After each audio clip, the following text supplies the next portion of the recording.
Hello everyone, very warm welcome you all to my new Sporter series. Myself, Dr. Himangi Kothari. So today we are starting with Sporter number 2. So here we start. You have to identify the Sporter. These are two Sporter, A and B. So here you can see intestines are coming outside of abdominal wall, and here intestine are herniated, but it is covered in a sac. So these are A and B. Identify the Sporter, and then we will discuss about this in detail. So here you can see intestines are coming outside of abdominal wall. So it is gastrocystis. So we can remember by this mnemonic, gastro means gut, O means outside. So gut is outside. It is intestines are, we can see intestine outside. So it is gastrocystis. Here it is omphalocele. So organs covered, omphalocele, organs covered in a sac. So it is omphalocele.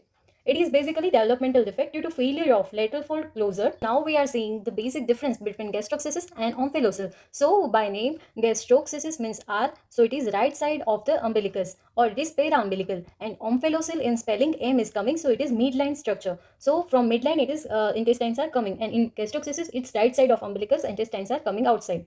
So here it is. You can see these intestines are coming outside, and it is right side of the umbilicus. So it is gastrocystis. So we are saying in detail. Definition is abdominal organs herniate through the defect in the abdominal wall. Covering is absent. Organs exposed to amniotic fluid in the womb.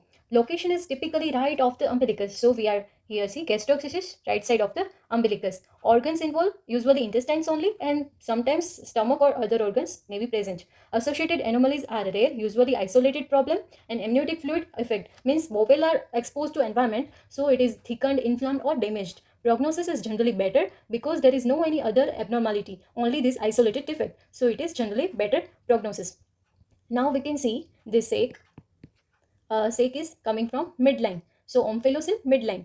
Abdominal organs herniated into the base of the umbilical cord. Covering is present, covered by peritoneal sac, means amnion and peritoneum. Location is midline at the umbilicus. Organ involved means commonly liver, intestine and sometimes other organs. Associated anomalies, often associated with other chromosomal anomaly like trisomy 13, 18 and 21. Cardiac defects, back with Widman syndrome.